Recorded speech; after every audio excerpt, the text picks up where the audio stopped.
My mother always said the best way to know someone's character is to show up without warning. Not at their door, but in their assumptions. I didn't plan it to happen the way it did. I wasn't running some elaborate experiment or trying to catch anyone in a lie. I was just tired. Tired of being sized up before I even opened my mouth. Tired of watching people's eyes do that quick scan, shoes, bag, watch, ring, before they decided how much of their attention I deserved. So when my boyfriend told me his parents wanted to meet me, and I heard the tension threaded through his voice when he said it, I made a quiet decision. I would show up exactly as I am on any ordinary Thursday. No armor, no performance, just me. I had no idea that one dinner would unravel things I'd spent years trying to hold together, and some things I hadn't even realized were broken. My name is Avery. I'm 31 years old and I'm a senior financial analyst at a healthcare investment firm in Chicago called Meridian Capital Group.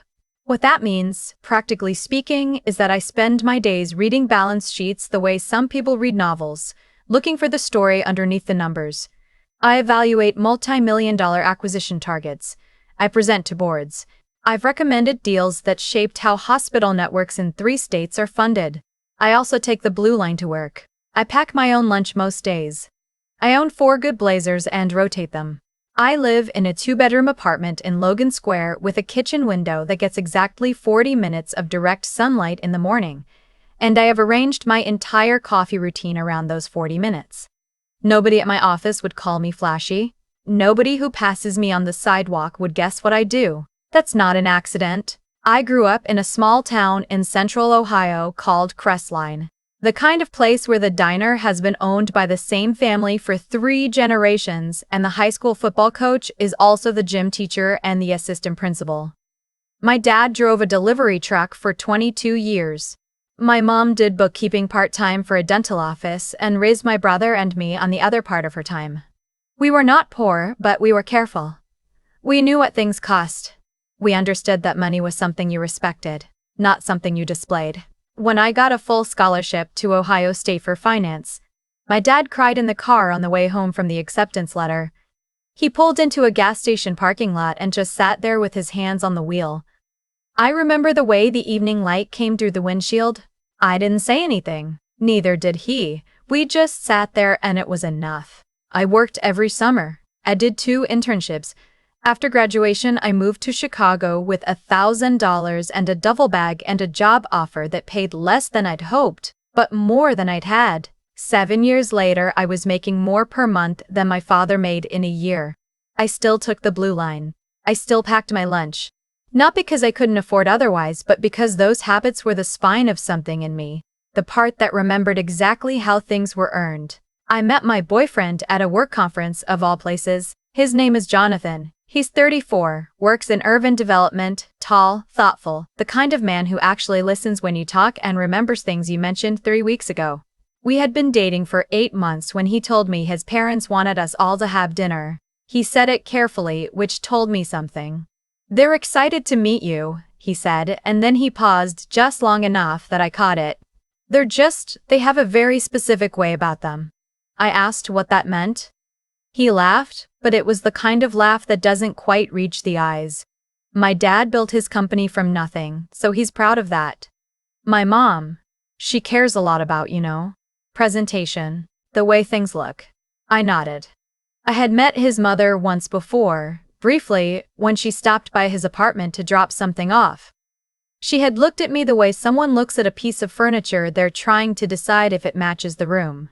Then she smiled and said, very warmly, "Jonathan tells me you work in finance. You must be very good with spreadsheets." She said spreadsheets the way someone says coupons, like it was a charming little hobby. I smiled back and said yes, I was pretty good with spreadsheets. So I knew, going into this dinner, roughly what I was walking into. And I made my decision accordingly. I did not dress up. Not in a dramatic way. I wasn't trying to make a statement. I just wore what I'd wear to grab dinner with a friend on a weeknight. Dark jeans. A clean, white top. My everyday shoes, which are comfortable and flat and have a small scuff on the left toe that I keep meaning to fix. I pulled my hair back. A little mascara. Nothing else. I looked like myself. I brought a bottle of red wine because that's what you do when you're meeting someone's parents. It was a good bottle, not the most expensive on the shelf, but considered. I knew what I was looking at. I chose it because it was actually good, not because of the price point. Jonathan picked me up. When I got in the car, he looked at me for just a second. "You look nice," he said. "Thank you." He hesitated. "Did you want to, I don't know. Do you want to go back up and change? We have a few minutes." I looked at him. "I'm fine," I said. He nodded and started driving. His parents lived in Winnetka, one of the wealthier suburbs north of the city. The house was large and well-kept stone exterior, a circular driveway, the kind of landscaping that requires a service. Jonathan's father, whose name was Gerald, met us at the door. He was a broad man, with a firm handshake and the kind of confidence that comes from decades of being the most important person in whatever room he's in. He shook my hand, said it was a pleasure, and looked at my shoes exactly the way I expected. His mother, Beverly, came from the kitchen in a silk blouse and slacks, hair perfect, a glass of white wine already in hand. She kissed Jonathan on the cheek, turned to me, and delivered a smile so calibrated I nearly admired it. "Every," she said, "we've heard so much." She looked me over once, quickly, professionally, the way someone audits a document. "Come in, please. Dinner's almost ready." The house was immaculate, not in a lived-in, comfortable way, in a staged way, like the interior of a model home. Everything had a place. Everything was coordinated. There were fresh flowers on the entry table that matched the throw pillows in the sitting room. I noticed these things the way I noticed data points. They told me something about what mattered here. We sat in the living room first, and Gerald poured a glass of something for Jonathan and asked if I'd like wine. I said yes, thank you. He poured me a smaller glass than he poured himself, which I found interesting. "So," Gerald said, settling into his chair with the ease of a man who has never once felt unwelcome anywhere. "Jonathan says you're in finance." "That's right," I said. "I'm a senior analyst at Meridian Capital Group. We focus on healthcare sector investments." "Meridian," he repeated, the way someone repeats a word they don't recognize. "I don't think I know them." "We're mid-size," I said. "Boutique, really. We do a lot of institutional work." He swirled his glass. "Well, finance is a good stable field, smart choice for a young woman." I smiled. Beverly appeared in the doorway. "Dinner in 10 minutes. Gerald, don't monopolize her." At the table, things started pleasantly enough. There was roast chicken, which was excellent, and asparagus, and a salad that involved ingredients I recognized individually but not in that combination. Beverly was a good host in the mechanical sense. She refilled glasses, she steered conversation, she made sure everyone had what they needed.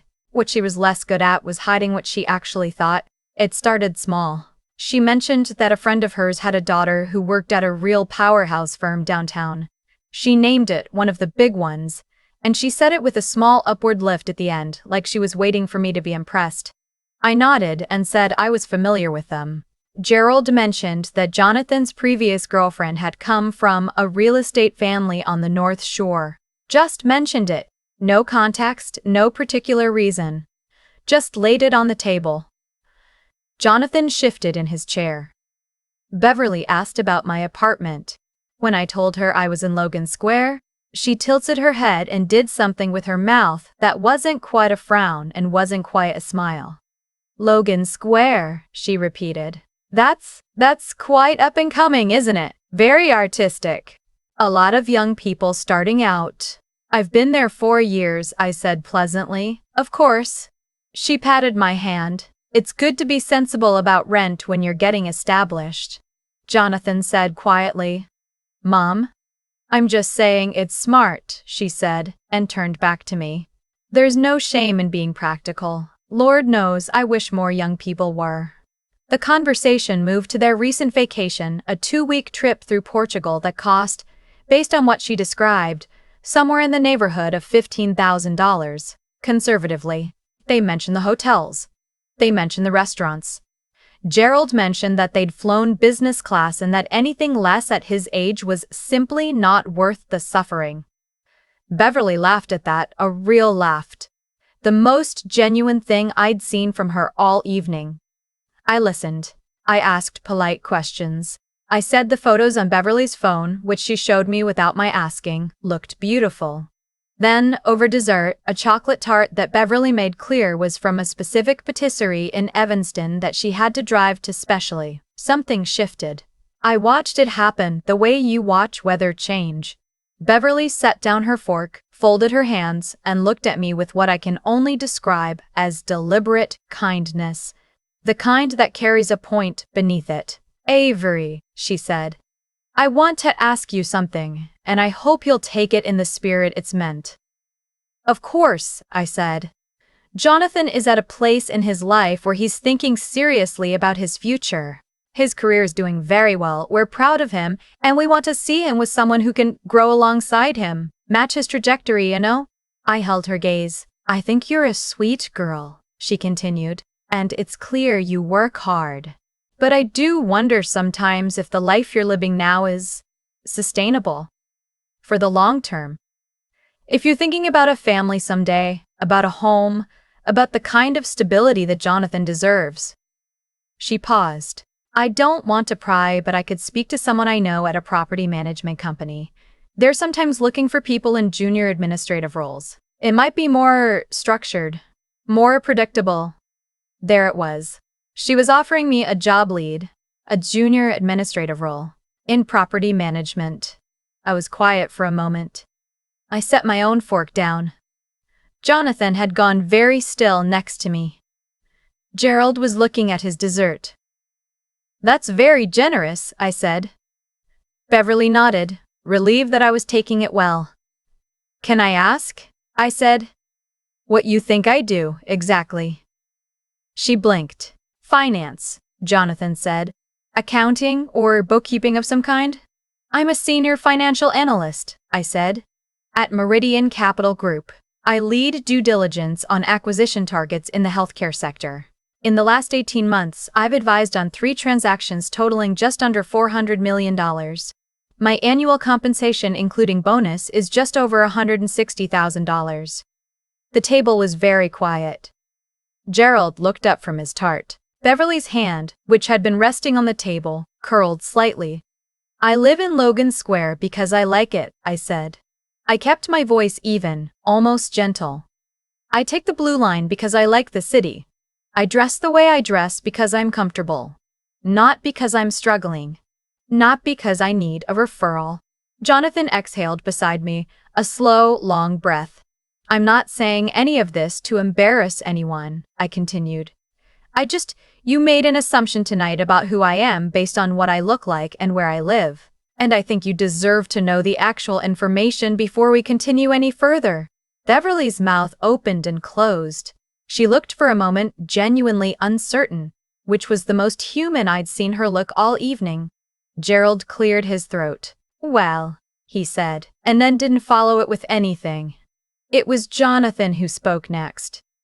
He put his hand flat on the table and looked at his parents and said, in a voice I hadn't heard from him before, quieter but firmer, something in it like gravel, "I've known for months, and it didn't change anything for me.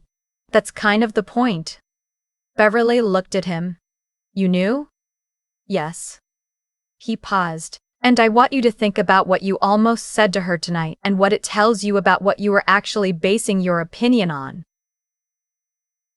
Nobody said anything for a long moment. I looked down at my plate, then back up. The chandelier above us was the kind that costs more than some people's cars. The tart from the patisserie in Evanston was still sitting mostly uneaten in front of me. The whole room looked different suddenly. Not intimidating, just small. The way expensive things sometimes look when the illusion slips. I didn't storm out, I didn't deliver a speech. I thanked them for dinner, and I meant it. The food was genuinely good. Jonathan walked me to the door while his parents stayed at the table. In the hallway, among the framed family photos and the clean, still air of a house that had never once smelled like takeout or a wet umbrella by the door, Jonathan looked at me and said, "I'm sorry." "Don't be," I said. "I should have said something earlier." "You said something," I said. "That's what matters." He drove me back to Logan Square. We didn't talk much, but it wasn't uncomfortable. When we got to my building, he sat with the engine idling and said, "Are we okay?" I thought about it honestly. "Yeah," I said. "We're okay. But I need you to not do that again." "Do what?" "Ask me if I want to go back up and change." He closed his eyes briefly.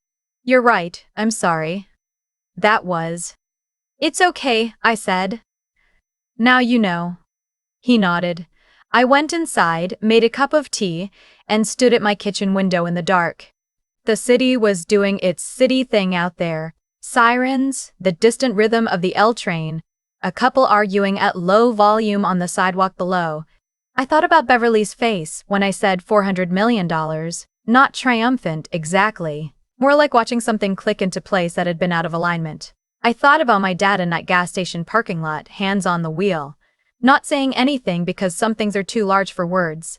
I thought about the way Gerald poured me a smaller glass of wine. There's a specific kind of invisible tax that gets levied on people who don't announce themselves, who don't wear their credentials on their sleeve or carry the right bags or live in the right zip codes. People assume the story, and once they've assumed it, they don't ask. They just proceed on the assumption. And you spend an enormous amount of energy either correcting it or absorbing it. I'd been absorbing it for a long time. That night I decided I was done absorbing. 2 days later, Jonathan called to tell me Beverly had asked for my number and wanted to know if she could call. He said he told her that was up to me. I thought about it for about an hour. Then I texted him back and said yes. She called that evening. No performance this time, no calibrated warmth. She sounded like someone who had not slept well. "I owe you an apology," she said, "and I want to give you a real one, not a polite one." I sat down on my couch. "I looked at you," she said, "and I saw what I expected to see. And I never even thought to question it.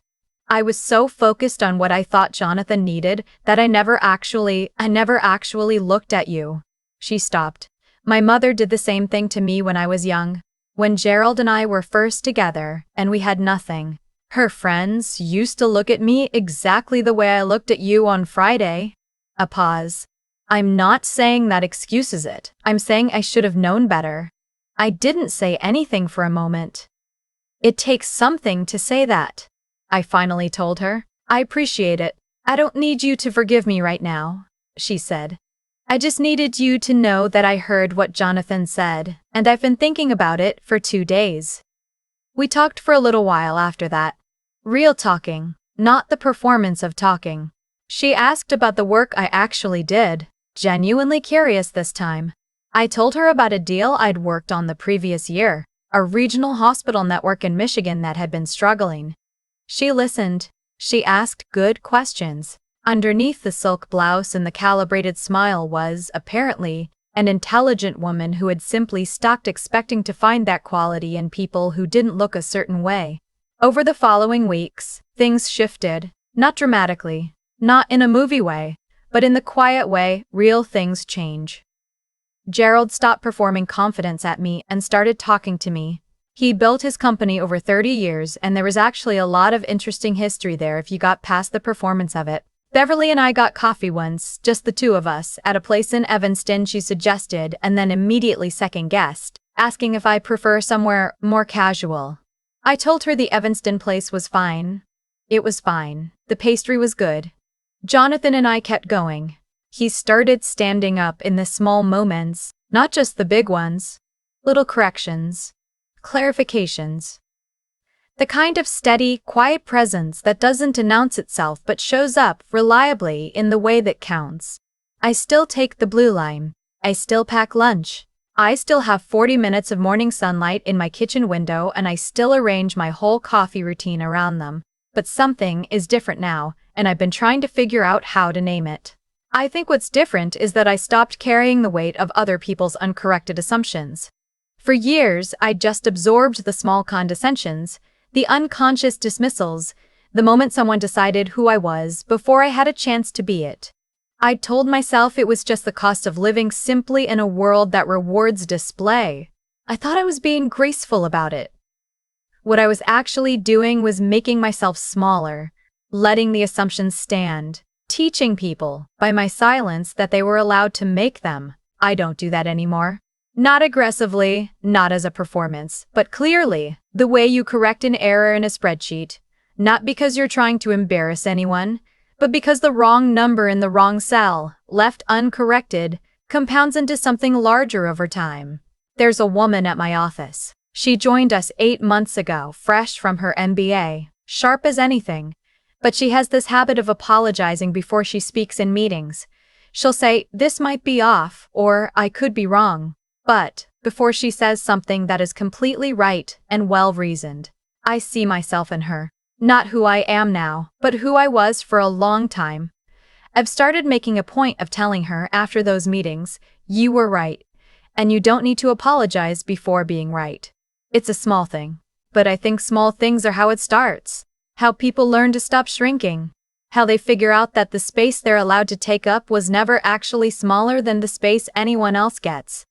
It just felt that way because no one ever told them otherwise. My dad called last Sunday, the way he does every Sunday, usually in the morning while he has coffee.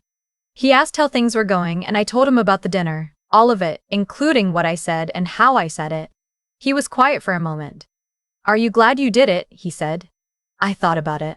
"Yeah," I said. "I think I am." "Good," he said.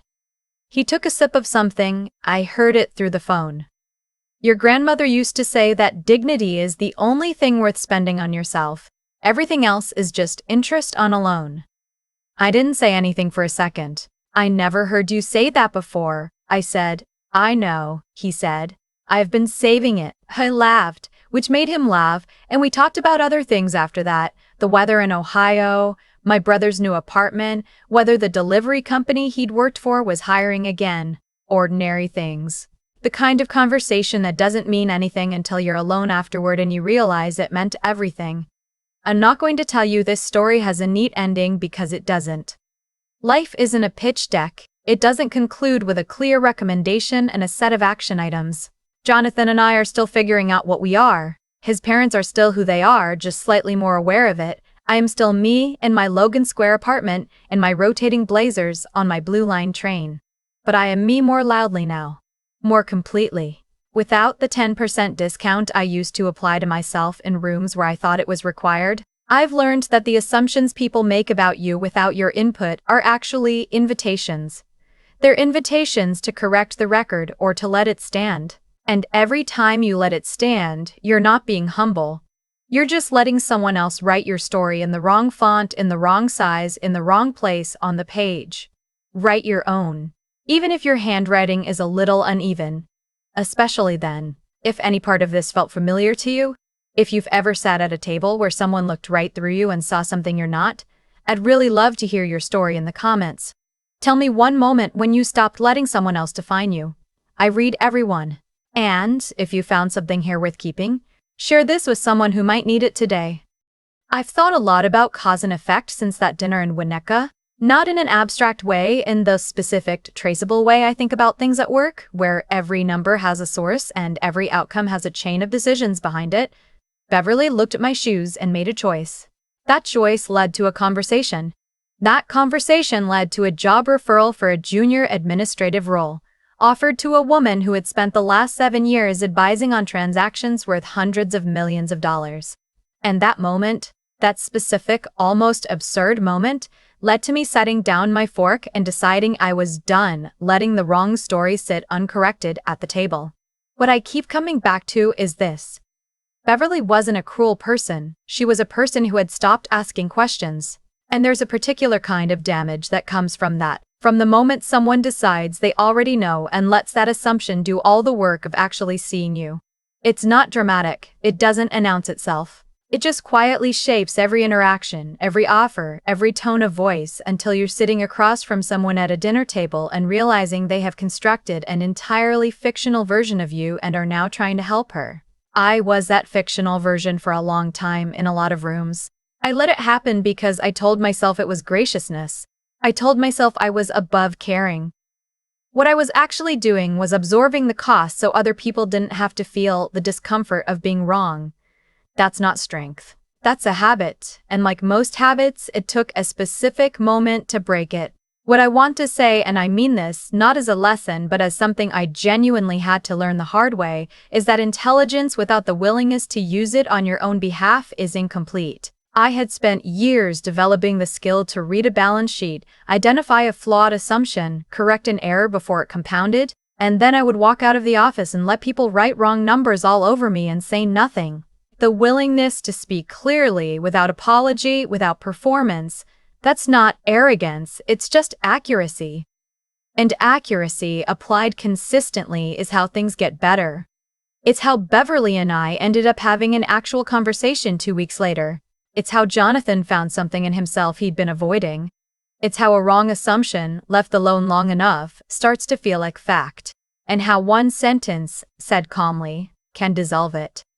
My dad told me once that dignity is the only thing worth spending on yourself.